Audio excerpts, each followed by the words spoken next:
under God, indivisible, with liberty and justice. Thank you. Madam Clerk, may we have the roll call, please? Mr. Alzar? Commissioner Andriola? Councilwoman Bybee? Here. Mr. Corona? Here. Mr. East? Here. Mr. Farahi? Here. Mr. Long? Here. Ms. Young? Here. Chair Sheedy? You have a form. Oh, thank you. All right, we'll move to item B, which are comments from the floor by the public. Are there any public comment? There is no public comment at this time. Thank you. Item C is our items for consent agenda. This would include the approval of the agenda and the approval of the minutes from our January 22nd, 2026 regular meeting of the board. And this is an item for possible action. I'll move to approve the consent agenda as presented. Thank you. Second. All right, we have a motion and a second. Is there any further discussion? Hearing none, I'll call for the vote. All those in favor say aye. Aye. All those opposed? Hearing none, the motion passes unanimously. All right, we'll move to item D, which are presentations, and we have our department updates in item D1. Thank you, Vice Chair Young, Mike Larrietta for the record. Good morning, everyone. We have 3 updates today from the executive team. My monthly update. We'll also have an update from Mr. McGinnis as it relates to our efforts directed at business development. And then last but not least, our marketing team and event development, Valerie Segura and Brian Mann will present an opportunity that has come our way as of late, and we just wanted to share it with the board. So jumping right into the executive update. Maybe? Yeah.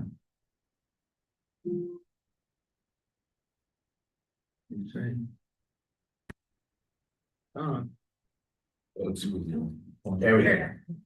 Okay, as I always do, I recognize our Employee of the Month Spotlight winners for the previous month. So I'm so excited to announce that our January Spotlight Award winner is Pinky Cerato, Senior Accountant. Pinky joined the organization on October 23rd, 2023. I asked Mr. Chisel from our finance department to provide a quote on Pinky's behalf. Mr. Chisel had the following to say: Pinky consistently demonstrated exceptional performance, professionalism, and dedication in her role. She approaches her responsibilities with a strong attention to detail and a high level of accuracy, ensuring that tasks are completed thoroughly and to the highest standard. Her reliability in meeting deadlines, even during periods of increased workload, reflects her strong organizational skills and commitment to excellence.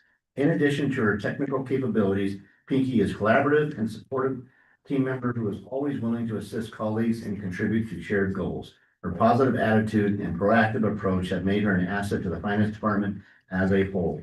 Notably, during the audit and budget season, one of the most demanding times of the year, Pinky played a critical role in ensuring processes ran smoothly.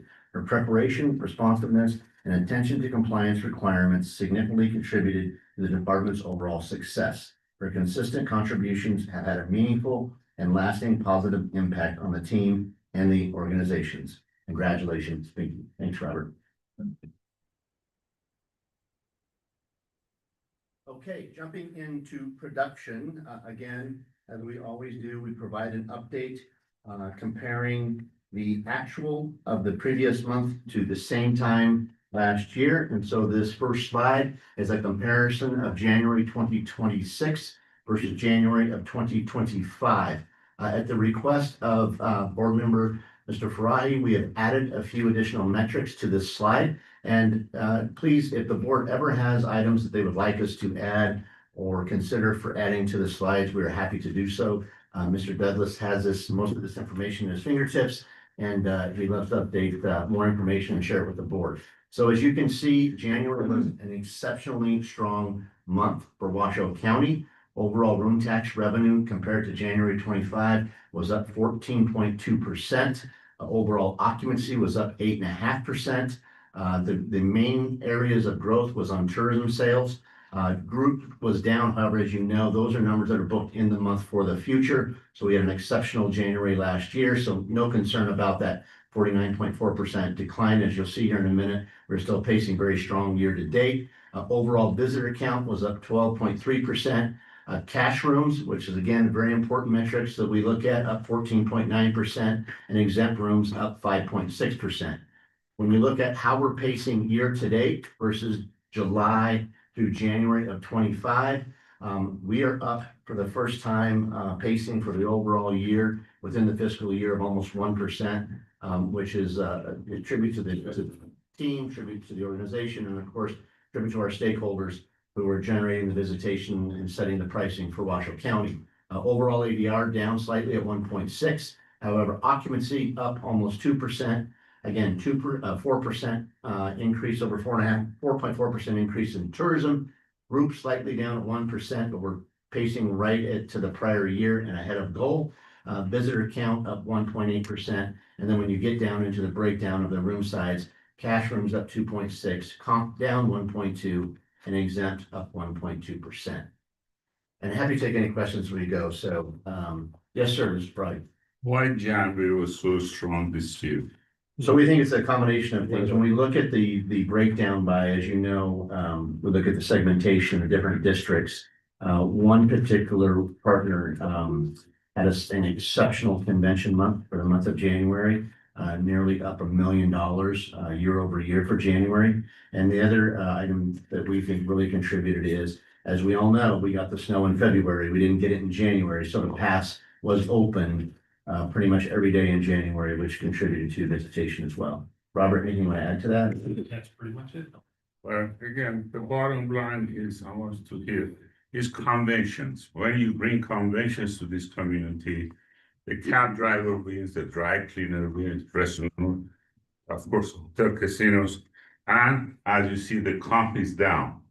Because if you can sell the rooms, you don't give it away. When you give it away, when the comp goes up, when you do not have the occupancy, that's our standard in our industry. So that's why I want to be mentioned why it's so critical for this organization to bring conventions and meetings. That's a function of this organization. And you immediately see the result. Great. Thank you for the comments. I agree. The other segment that continues to perform very high, and we should consider adding that on here, is the independent business travel, which is paying a higher rate as well as doing very well. So, okay. Any other questions before I jump into comparison to budget? All right. When we look at budget, January 26 versus January 25, again, significant increases over what we projected, 17.5% in overall tax revenue, ADR up 2.4%, occupancy up 12%, double digits, group down, tourism up, again, visitor count up 12%. And to Mr. Farahi's point, cash rooms up significantly, which is tremendous. Comp rooms down, which is, again, where we want to be, and exempt rooms up 3.3. When we look at fiscal year to date versus budget, again, very, very high numbers. The only numbers that are down, which is comp, which is by design, which is great, to Mr. Farahi's point.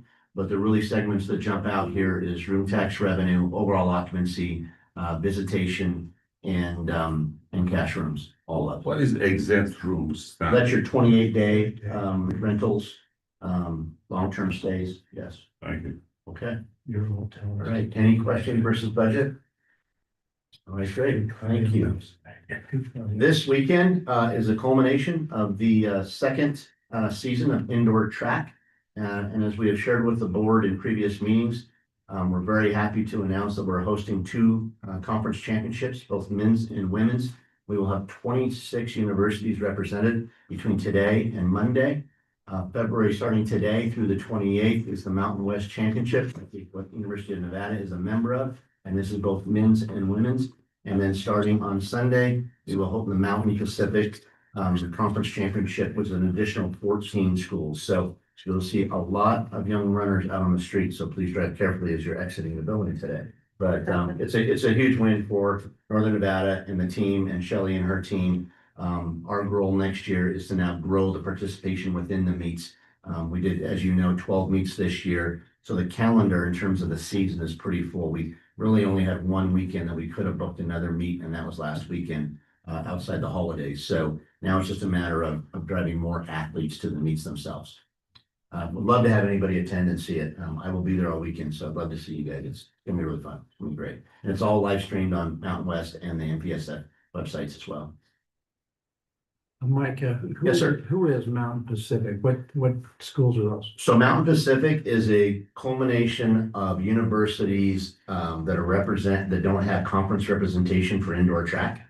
So it's Cal State Fullerton, it's a lot of the WAC, Big West, Pac-12 schools, Oregon State, Washington State. St. Mary's by chance? St. Mary's might be in there as well. Yeah, absolutely. So yeah, it's almost everybody outside of Mount West. That's a West Coast school. Oh. Yeah. Mike, if I may, sorry. Yes, just to please. interrupt. I'd like to have the record reflect that Mayor Shivi has now joined us. Sorry, Great. thank you, Great. sorry. Excellent. Thank you, Becca. This, obviously, we're very happy to announce the Open Championship. The bowlers are back. We would love to have all of you join us for the opening ceremonies, which is that's Monday. It's actually a Saturday, I believe, is it not? March 14th. Saturday, March 14th, at 6 p.m. So I apologize for the typo. We missed that. But 6 p.m. is the opening ceremonies. We obviously will be there as senior staff. I believe the mayor is joining us as well to obviously greet the attendees and USBC leadership team, and we would love to have as much board participation as possible. Here's where we finished in terms of the numbers. We haven't seen numbers like this in, I think, over 17 years. 2009, I believe, was the last year where we saw numbers like this in Northern Nevada. The tournament will begin on March 14th. We've extended 2 additional weeks. It will culminate on July 18th. We were over 55,000 registered bowlers. The forecasted room nights, this can go obviously move a little up, a little down, depending on early arrivals, early departures, or extended stays at almost 140,000 room nights, over 11,000 teams, and our estimated economic impact is over $84 million. So unbelievable numbers, and we think we will really see by the bowlers creating a base is the compression will resonate throughout the entire Washoe County and rates and occupancy and drive our overall ADR and tax revenue up during the time the bowlers are here. Any questions on bowlers? John, make sure Claire doesn't get all the business. You're good at it. We're spreading it around. It's just that. Those tax cab drivers could be happy. That's right. What's that old saying? A rising tide? Well, that's all. That's right. All right, now I'm gonna have Mr. McGinnis is gonna give an update on business development. Yeah, I'm gonna take the podium. All right. Go back. All right, Madam Chair, Vice Chair, members of the board, good morning. For the record, I'm John McGinnis, Vice President of Sales. I'm gonna be your opening act for the next presentation to be given by Brian and Valerie. So a little bit more exciting than this one, but there are some cliffhangers in here. All right. Our business development is a mighty department of one led by our own Marcus Johnson, who is here present in the audience. Okay.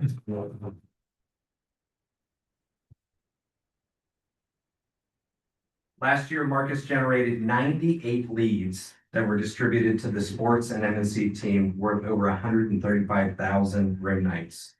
Fiscal year to date through December, he has generated close to 91,000 room nights. More impressive is that last year, almost 34,000 room nights went definite as a result of his efforts. For the fiscal year through December, he is well on his way in surpassing last year's actuals with 21,000 definite room nights credited to his efforts. He may have MJ in his initials, but he is our John Stockton of room nights. So how do you get to this type of production? With 12,548 sales activities. To put Marcus' dedication and success in his trade in perspective, there is no single published academic benchmark for CVB, CVA sales activity volume. Our expectations are based on industry norms shared through organizations like PCMA, Hotel Sales and Marketing Association International, HSMAI, Meeting Professionals International, MPI, and Destinations International. We also look at peer DMO benchmarking which typically range from 25 to 50 proactive activities per week. These levels are tied directly to the pipeline volume required to achieve our annual room night goals. With this pipeline math, the average is 1,200 to 2,500 activities annually. Where are Marcus leads coming from? The lead resources are EDON, Nevada, UNR, and third-party partnerships. In collaboration with EDON, we have identified 76 companies that we are actively prospecting. Out of these efforts, we've contracted 1,309 room nights in September for those coming in 2026. These 76 companies and an additional 230 have been identified and tagged in our system as local legends and receive continual pipeline cultivation. Special thanks to Mayor Sheedy, who helped craft the Bring It Home initiative. This program reflects your belief in collaboration across our business community, and we're grateful for your advocacy and leadership. This initiative is a way for us to continue our collaboration with local companies and that we have vetted, and again, tagged as local legends, with a continued effort to bring conventions home through the relationships fostered through EDON, Nevada, and TMCC. I also want to add that we have presented and collaborated with the chamber as well a few times. All of these entities have employees or members that attend conferences, meetings, and conventions. All that we ask is that they or you make an introduction and Marcus will take it from there. Between Nevada and TMCC, we have identified 60 companies that have entered our sales pipeline. Again, all we ask is that we get an introduction. Once that business is secured, the RSCVA will pay $1.50 to $3 per consumed room night at the end of the event. In 2025, TMCC earned $375 and Nevada earned nearly $4,000 for a 2,500 room night piece of business.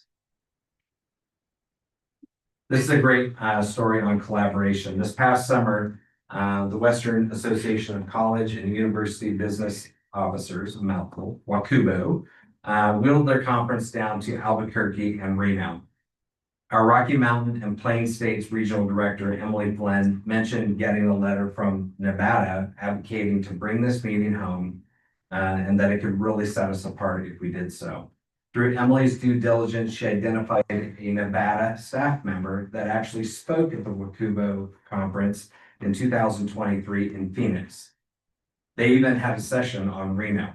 I reached out to Dean Mosier at the College of Business, informing him about the group and that one of his staffers actually spoke at the conference in 2023. And in turn, he wrote an amazing letter advocating to choose Reno, and Emily was right. It was the touch that we needed to win this piece of business. Again, thank you, Madam Chair, Mayor Sheeby. We will continue to bring it home. Third-party strategic partnerships. The following are the top 3 meeting planner companies and their associates or / meeting planners. These partnerships receive a lot of focus. This is where pipeline math becomes powerful because Marcus is not just engaging individual companies. He is building relationships with planners who oversee multiple accounts and influence an entire ecosystem of events. 2,300 total associates for meeting planners. 10 accounts each on average, and that's on average. Many of them have more than 10. And this computes to 23,000 targets of opportunity. Marcus conducts several webinars throughout the year with each of these partners, many of which Marcus fights to be written, will fight to have this written into their partnership contracts. It's not an easy task getting webinar time with them, but his webinars are both engaging and informative, and he incorporates interactive quizzes to ensure participants remain attentive and fully involved. Webinar attendees walk away with a greater knowledge of our region and can even be rewarded with some Reno swag if they're paying attention. Each webinar will have special guests. Generally, it's one of our regional directors or a member from the Air Service Development Team from the airport. Webinar topics include stakeholder projects and investments, the airport investment, new air service, city infrastructure improvements as it relates to M&C attendees, regional expense comparisons versus national expenditures for M&C, and the latest event happenings in the region, either year-round or seasonal. This webinar that you see in the lower right is the Halloween edition with Prestige. So no, Marcus and our attendees do not wear masks during these webinars. And this is the why and why he does it. Fiscal year to date, he has conducted 7 webinars. 255 attendees have been on these webinars. And out of those webinars, 6 leads have already been generated for a potential of 8,000 room nights. Pre-show engagement. This is probably one of the most impressive things that Marcus does with his prospecting efforts. Prospecting for Marcus isn't just confined to the Business Development Command Center, his office, but it also takes on life with pre-show engagement. The sales team attend a lot of shows, and who besides salespeople attend these shows? You guessed it, the 2,300 associates and then some.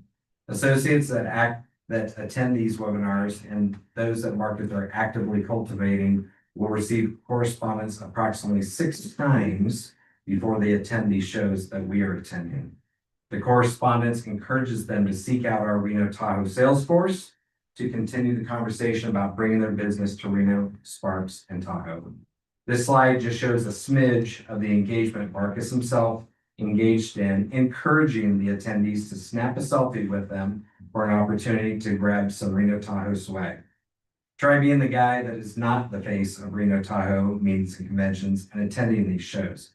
It was not friendly on my ego. I can genuinely tell you they don't care about the swag. Marcus has put us on the map and his fan base knows our destination, and they go out of their way to inform me how great he is and that they wouldn't have considered our region otherwise. We wholeheartedly agree. The room night production that is a direct result of his 12,000 activities speaks for itself. Okay, I'm about to bring it home as I was denied a no limits presentation today. What you see here is a year's worth of work. Through the efforts of our creative director, Brian Mann and Marcus, there are countless hours of rewritings of the script, video editing, location scouting, etc. to bring our M&C video to life. They do a tremendous job in putting a lot of content in a short amount of time and delivering a message that is poignant and relevant to the decision makers to help us drive room nights to this region. You are the first to see the latest and greatest M&C video. Thank you for your time and enjoy.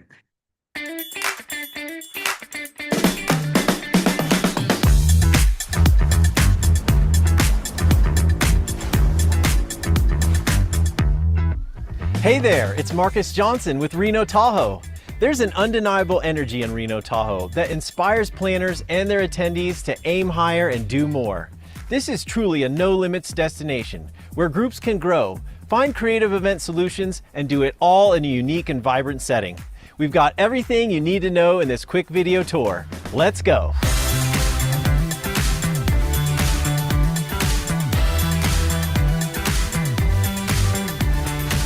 If you're looking for more productivity and easier connections, you've come to the right place. Reno and Sparks feature several single property, resort-style hotels to make contracting easy for planners and meetups a breeze for attendees. If flexibility's your game, we've also got you covered with 600,000 square feet of single-level space at the Reno Sparks Convention Center. Move in and move out with less red tape and less costs, all within 15 minutes of 15,000 hotel rooms. And if a mountain retreat is more your speed, look no further than the world-famous Lake Tahoe. Just 45 minutes from our airport, North America's largest alpine lake sets the stage for group experiences that are nothing short of legendary. Best of all, you get all the variety and quality of a West Coast destination without the typical sticker shock. Our team has built a reputation for uncovering win-win opportunities for groups and our hotel partners, and that means more for your bottom line. Every planner can appreciate lower venue costs, attractively priced show decorator fees, competitive room rates and F&B pricing, exhibitor flexibility, and complimentary meeting space Wi-Fi and hotel airport shuttles. Today's meeting agendas aren't just about sessions, speakers, and the newest tech. They're making more room for networking and that irreplaceable human connection. Reno, Sparks, and Lake Tahoe are perfectly suited for this modern meeting itinerary. Everywhere you book, you'll find big resorts full of welcoming staff and the friendliest hospitality in the West. Step outside and it gets even better. Huge mountains, a stunning lake, and jaw-dropping natural beauty, all without the traffic and stress. Reno Tahoe's no-limits mentality creates the perfect mix of energy and ease that's tough to find anywhere else. Reno Tahoe's always been big on gaming, entertainment, mining, and agriculture, and those pillars create rich experiences and authentic off-site opportunities. And just as our heritage enhances today's gatherings, our evolving industries are shaping the future of tomorrow. Now we're charging ahead in tech with booming sectors in lithium batteries, EV materials, data centers, and more, fueling fresh ideas and stronger conference content. Our rapid growth brings even more to your attendees. New restaurants, new retail, hotel investments, and most importantly, expanding air service. Reno Tahoe International Airport is stepping up with more than $1 billion in upgrades. Changes are already happening. A revamped ticketing hall, smoother airport roads, and soon a brand new ground transportation center, making one of the country's easiest airports even easier. With new nonstop flights from major hubs, RNO is growing air service to connect you and your attendees in Reno Tahoe. And with our CVB team, you never have to go it alone. We're committed to the kind of service and creativity that turns typical meetings into unforgettable events. Think of us as your super connector to all things Reno Tahoe, saving you endless planning hours and making your event aspirations a reality. Scan to see all the ways we help planners with incentives, funding initiatives, and more.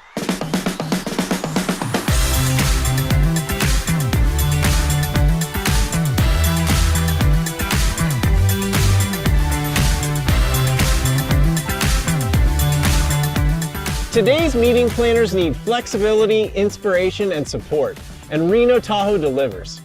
Here, bold ideas meet seamless execution, with space to create, connect, and elevate every experience. Start your journey with us today, or find even more to explore at visitrenotahoe.com.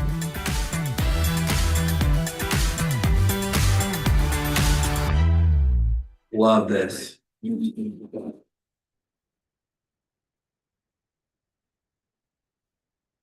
So I just want to add, obviously, John, Brian, and creative director, and especially Marcus, the time, the effort, the passion, the commitment that they put into this every year. I lived it for a lot of years. Trust me, Marcus takes this personal, and how he is able to spin it and get creative and change it every year is pretty impressive. But I always say Marcus does the job that no one wants to do. He solicits, he cold calls, he does webinars, and he does it better than anybody. So we're very lucky to have Marcus as a part of our team. So great job, Marcus. Well done. All right, our last presentation, I'm gonna tee it up and then hand it over. So this opportunity was brought to us by Valerie Segura, who's our Director of Business Development. Valerie's based in Las Vegas. We were actually working with this organization through another event, and they're based out of Nashville, and they're the ones that brought it to Valerie's attention. She then engaged Brian, Christina, and the marketing team. And we feel that this is an ideal opportunity for our region to showcase the outdoors and what is happening in Northern Nevada. And with that, I will turn it over to Valerie and Brian. Thank you. Good morning. For the record, I'm Valerie Segura, Director of Event Development. And for the record, I'm Brian Mann, Creative Director. Today, we are here to share our upcoming partnership with the Natural Selection Tour. Over the past 2 years, I've been looking for new events that support our destination's goals and priorities. And through this process, we met G7 Event Marketing, an event producer and promoter based in Nashville. One of G7's signature events is the Rendezvous Music Festival in Jackson Hole, which brings over 20,000 attendees annually to the region during their shoulder season. Last summer, we brought the G7 team out to Reno for a site visit. This was their first time to our region. During the visit, we began discussing various events that would align with our destination goals. And during these discussions, they noted their close relationship with the Natural Selection Tour and how Reno Tahoe is exactly what they were looking for in a destination. And that was a catalyst for our initial talks with the NST. Today, we will introduce to you a proposed content project with NST and its potential for future events in Reno Tahoe. The Natural Selection Tour has identified Palisades Tahoe for their next big ski competition slated for 2027. NST chose Palisades for its global recognition and world-class terrain, but also because of its proximity to Reno Tahoe, a West Coast hub with easy airport access, abundant lodging, and great venues. As part of the larger strategy for this competition, we are partnering with them to introduce our destination to their audience and set the stage for a possible partnership surrounding the competition. Today, we will share more about phase 1 of this project and give you a glimpse of what NST is hoping to bring to Reno Tahoe in years 2 and 3. Now, Brian will share more about the project. Let's get a few more slides in. So before we get into phase 1 of the project, let's get up to speed on who Natural Selection Tour is. NST is a global action sport competition and content platform. So what makes them unique is that their competitions all take place in natural environments. So there's no big constructed ramps and no perfectly groomed ski jumps. These athletes are skiing down these hair-raising chutes in Alaskan backcountry or mountain biking across these narrow crags in the New Zealand outback. And then they're judged on their technique and creativity. So think Warren Miller meets X Games. And it's all shot on these really high quality FPV drones and then broadcasted around. So in addition to these competitions, NST also creates world-class storytelling content around the locations they travel to, connecting their partners to a hard-to-reach global adventure sports audience. So this is what we'll be exploring with them in phase 1. So NST currently holds 4 major competitions each year: surf, bike, snow, and ski. And today we'll be talking about their current and future plans for making Palisades Tahoe and Reno Tahoe their long-term home for skiing in the local region. So here's a quick snapshot of what that timeline is looking like. NST is currently in market right now at Palisades. They're holding a qualifier event for their ski competition later this year. And at the same time, they're also filming some content for a Palisades episode. After that is where phase 1 of our partnership will begin. NST and Reno Tahoe will partner on a 22-minute travel documentary style episode about the outdoor culture and multi-sport appeal of Reno Tahoe. The idea is to share everything our region has to offer with their global audience of engaged adventure enthusiasts ahead of the future Palisades ski event. Before we get into the episode, let's talk about why this partnership makes a ton of sense for us. NST's audience demographics line up incredibly well with Reno Tahoe's specific profiles. Their audience is young, educated, upper middle class. Most importantly, they travel. 72% of NST's audience takes 3 or more trips per year. These are risk takers who love to spend their money and experience new places through adventure sports. And when it comes to their broadcasted competitions, NST boasts some pretty impressive results. In 2025, each of NST's 4 major competitions were broadcasted on Red Bull TV and Outside TV, in addition to their own channels. This resulted in more than 7 million views of their competition content, 68 million in broadcast media value for their partners just last year. And the rest of the outdoor world is taking notice. Their 2025 ski competition earned tons of media exposure, resulting in 188 million in ad value and an estimated 20.4 billion in media reach. Skier Magazine wrote, "If this is the future of ski comps, we're all in." And one interesting thing about NST's competition content is its longevity. Most traditional sports content peaks within the first 7 to 10 days and then drops off rapidly, right? But as you can see here, NST content maintains momentum. Their 2021 snowboard competition in the Alaskan backcountry crossed the 4 million views mark 3 years later after its release and continues to climb. And not only is their audience global, but their US audience is well aligned with both our drive and fly markets in our visitor profile studies and media plans. This is an incredibly fast rising adventure sports company that is getting attention from all over, like ESPN, Sports Center, Forbes, Outside. And they have the social reach to match. These are their 2025 numbers, but they also don't factor in the engagement and impressions from the professional athletes who compete in their competitions. So now that we understand NST a little more, we're going to get into how NST will help their audience understand Reno Tahoe. So what we're currently preparing to move forward with is phase 1 of this partnership, a full-length travel documentary shot and produced by NST that tells the story of adventure sports in Reno Tahoe. Based on the success of this content, Reno Tahoe is prepared to explore phase 2 and phase 3 partnerships with NST, which could involve destination sponsorship for the 2027 ski competition and a potential full festival in late 2027 and early 2028. I want to emphasize there's no commitment right now for phase 2 and phase 3. The idea is to just gauge the success of phase 1 of this partnership before discussing these future plans. So what is an NST episode? NST's episodic content explores the places that shape their athletes long before they ever drop into the competition. Equal parts action sports showcase and immersive travel log, their episodes are a deep dive into a destination's natural beauty, distinct terrain, and vibrant culture through the NST lens. So this will be a 22, possibly 25-minute episode with a fall release. And NST will use their good working relationships with Red Bull and Outside for distribution while committing to pitching the episode to larger networks like Netflix and Warner Brothers Discovery. NST is guaranteeing 1 million views for this episode, and if it's underperforming or pacing below that, they will commit funds for paid media promotion to get it set.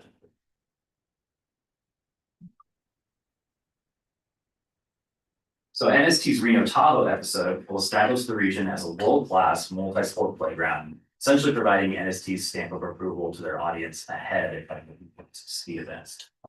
They're planning to capture the full range of Reno Tahoe adventure sports like mountain biking, even surfing downtown at Wingfield on the river, wake surfing Lake Tahoe, fly fishing the Truckee, the art and culture of Reno Sparks. Some of the potential local athletes that NST is targeting include Cam Zink, Carson Storch, Michelle Parker, Chelsea Kimball, Travis Rice, who's the founder of NST, and more. Again, this episode is about telling the story of our area and also creating that bridge to the events and competition in the long-term vision. That storytelling will establish Reno Tahoe as the hub for these future ski events, and this approach creates a path towards something bigger for the region. So now down to the nitty-gritty. NST will plan, produce, and distribute the content on their own, conduct a global marketing and PR campaign for the release, and tag Reno Tahoe in all social posts related to the episode. Not only that, we're also acquiring all the photo and video assets from their top-notch production teams, so that includes B-roll, social reels, drone shots, more. NST will also write editorial content about the trip and a location profile on Reno Tahoe that will link out to our website, send a dedicated email newsletter to their 50,000 strong subscriber list, and include the Reno Tahoe logo in their Palisades Tahoe episode and their Super Session qualifying event when that's broadcast. So in addition to all of this, NST is also committed to hosting a charity bowling tournament at the Kingpin Club that will include their cast, crew, local athletes featured in the Reno Tahoe episode. They'll use this to connect with the local community and capture additional content for the episode. They'll mention both the NBS and Kingpin Club to the 1 million eyes and ears who will be watching the episode, which I guess technically would be 2 million. They're currently looking at 2 capture windows. May for spring-friendly activities like hiking, mountain biking, fishing, and August for most of the Lake Tahoe content things warm up. Phase 1 episode investment is set at $200,000 for everything that we discussed. These funds have been approved to be paid out of our existing advertising media budget as a marketing expense. So we're not actually requesting any additional funds from the board. We're just really incredibly excited about the opportunity, and we just wanted to share it in the full scope of transparency with you all. I'm going to hand it back to Valerie to talk about what the potential future involvement past the episode with NST could look like. Thank you, Brian. To recap, phase one, the Reno Tahoe episode will be used to promote the destination as the base camp for future ski competitions. Phase two will feature the creation of an annual event combined with the natural selection tour ski competition.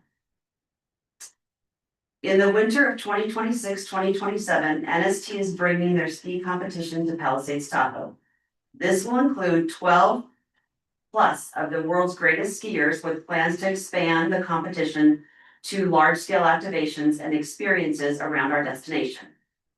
In the past, NST's competitions took place in more remote resort locations. Think Alaska, think Revelstoke, British Columbia. But they envisioned partnering with us as a more accessible destination with the infrastructure to expand the event and draw more regional tourism, drive economic impact, and brand equity. These activations could include opening and closing receptions, athlete meet and greets, film screening and panel discussions with the athletes, art installations and gallery activations, and live music. In phase three, NST is proposing what they call NST Converge, a full-scale sports and lifestyle festival in 2027-2028. Similar to South by Southwest or the Outside Days Festival, built around the natural selection tour ski competition. This would be a blend of adventure sports, live music, and hands-on content experiences. While we've only had preliminary discussions about what this would look like, this could potentially create a truly iconic event for our destination. As Brian mentioned earlier, we are focusing on phase one now, and based on its success, we will further explore phase 2 and 3 with NST. Thank you for your time today, and we look forward to answering any questions you may have. All right. Thank you. Good job. Thank you. We have any Any questions? question? These are great partnership. Everything, great partnership. Good luck. And Thank you, Jenny. Are there any additional comments from you, Mr. Carter? Yeah, no, are you potentially doing any events at Mount Rose, by chance, Mount Rose Ski Resort? So for the first year is going to be, they're using Palisades, but so when we look at years 2 and 3, that's where we're really gonna have strong talks with, what can we bring from our destination and showcase. So we're still in exploratory now. We really want to see the success of year 1. And what's the dates, 26, 27? Yeah, so they have their 26 ski competition is actually happening, I think, next month, next couple of months, and that's in Alaska. So this would be for the 27 ski competition, which would be either at the very end of this year or the beginning of next year, 27. And it's very much slated around weather permitting. So they operate in these weather windows where they have like 12 days, right? And they're all going to be in market for 12 days. And then the competition could take place anytime within those 12 days, depending on how well the weather's working with them. So then that's where all the activations take place around that. So let's say they're in the market for the weather window and it happens in the first 3 days, then all the activations take place after that. So is there we're in Palisades, December 15. How much in advance do you let your fans know that you're gonna be there? Is it fan driven too? Yeah, it is fan driven for sure. They're planning to already announce the Palisades location here pretty soon. Because they're already pretty much committed. They've got the qualifying event happening now. And so, yeah, the dates again for phase 2 for the competition are very much like early stages. So we're kind of just following their lead on that for now. Because we really don't know at this point what the dates are. Just a little history, Red Bull did a ski jump off our 40th floor of our Silver Legacy a few years back, and we had no snow, absolutely no snow at all, so we had to take ice up there and build a ramp. And that got a lot of publicity all around the world. Can we do it again? Red Bull. Are you gonna do it? No. Yeah, we have your blessing. We had some Shane Gandhi, God bless you, he was there. Yeah. At any rate, interesting, Red Bull's a good partner. Great. We discussed this a lot with our agency of record too, and they also know they know NST through their connections with Red Bull, and they're all on board with spending this part of the media budget on it too. So they're just as excited as we are. Mike, who's going to be heading this effort? So it'll be a combination of NSD and their team, and then our marketing team with Who in our market? Brian Mann. Great. Yeah, probably me and Christina. Thank you. Thank you. And as I recall, this 200,000 doesn't require us to pull from anything else that we have committed already, right? This was money that was kind of earmarked for opportunities like this that may come along. Exactly. So that's great. It's Yeah. coming out of our media So budget it's with Miles completely partnership. incremental. Yeah. Good. Yeah. Great. Madam Chair. Yes. Love it, love the whole concept, and then opening up to another sports destination, kind of another audience that maybe we don't have right now, especially if it's worldwide, you know, I mean, so it really is a really nice fit. I do like the obviously this year, the 200,000 is within your marketing budget already. And I guess we would look forward on phase 2 and phase 3. And is it phase 3 that you're looking at? And would that have the festival and all you're ramping up to ideally doing an annual festival around the ski competition? Yeah. With all of the other music and art and events, which obviously they would know those dates because they get their window when the competition is. But is that my understanding that the larger event and goal is to have an annual festival that again brings even more people and people who haven't been here before to the region? Is it phase 3? Yes, yeah, it's phase 3. And then what we've been finding out is as we explore things to bring here, you know, festivals such as the Outside Days Festival, which is produced by Outside Magazine, right? They're going into year 3. First year, 10,000 people, second year, 18,000 people, and this year they're hoping to double it for 36,000 people. And it's all about the experiential events, you know, so you come here, you can watch ski competition, you can go on a brewery tour, you know, you can go to art galleries, you can go do some fun activities around the lake. There's lots of different things so people can immerse themselves in all that we have to offer. So it's pretty exciting. It could be a great opportunity. I think we just need to see how well this first year goes and then go from there. And I think it makes sense too, the target market of 82%, 19 to 49 is really kind of who is coming, who can spend the money, and those that may not have thought of Reno Tahoe. It adds to people coming here already and expands our base, which is amazing. I'm excited. Thank you. Good, thank you. Thank you. Yeah, I guess so. All right, well, thank you, Mike and John, for your presentation. Thank you, Brian and Valerie and Marcus for being here. A lot of exciting things, and we appreciate that. Okay, so we will move to item E. These are matters for the board. Item E1 is a request for board approval for clarification to our HR policy. And Lori will be presenting this. Thank you. Lori Tangy for the record. You have in your packet the 2 policies that we'll be speaking about. One is HR policy 500-509 and also 600-605. What we're seeking your approval for is to make sure that these 2 policies were aligned. So in reviewing some of our HR policies, we realized that there was a discrepancy in the language around how we pay out accrued sick time at the time of retirement. And you'll see in policy 500.509 that the language explicitly states that employees can pay out 1/3 up to 300 hours of their sick time, but that only applies to employees that were hired prior to 2012. And in policy 600.605, which specifically talks about retirement from RSCVA, it does not state that. And so we're just requesting that we can add that language to policy 600.605, which will say that the accrued unused sick time for retiring policy for retiring employees applies to employees that were hired prior to 2012. All right, well, that's fairly straightforward, a matter of housekeeping. Are there any questions? Any comments from us? So Lori, what it's doing, obviously it's cleanup language, Yes. But what the change in policy is that you can't, when you retire, you would not get to use that accrued sick time. You would still have vacation and other benefits. What else still remains intact? It's just not, sick time cannot be.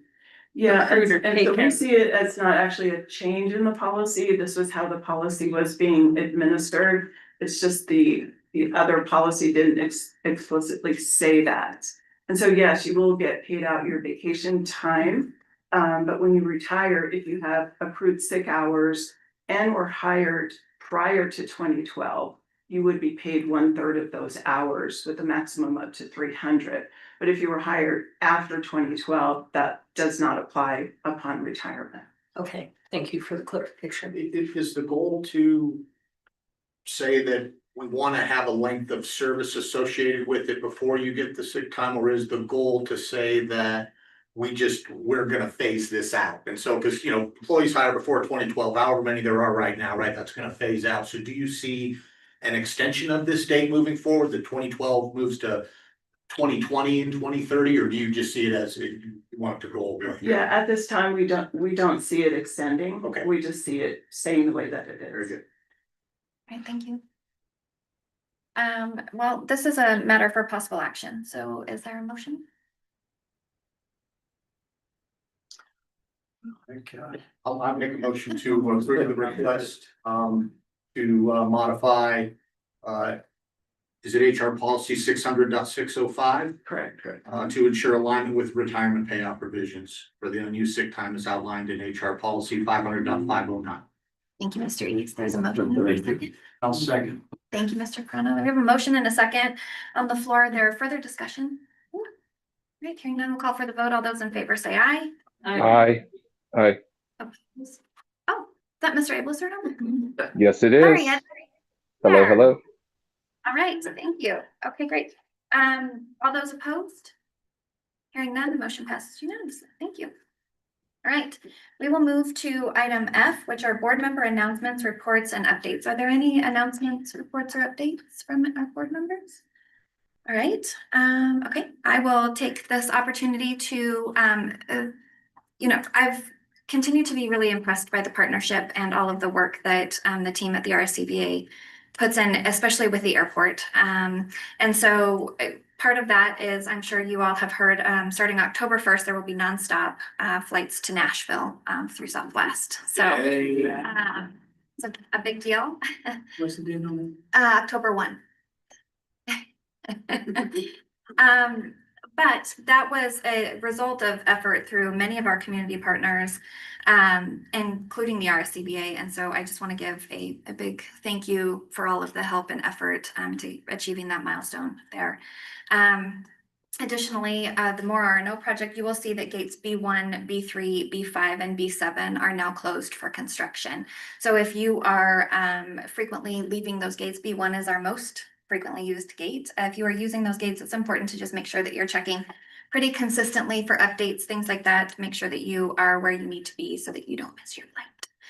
And then, of course, due to the lapse in funding for the Department of Homeland Security, our TSA and CBP employees could begin experiencing delays in their pay again.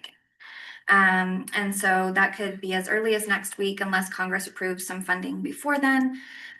So we will monitor that and make sure that everyone knows we stand ready to help our federal partners again and make sure that that's a continued effort. I will also just extend thanks to Mayor Sheeby, our chair, for her efforts.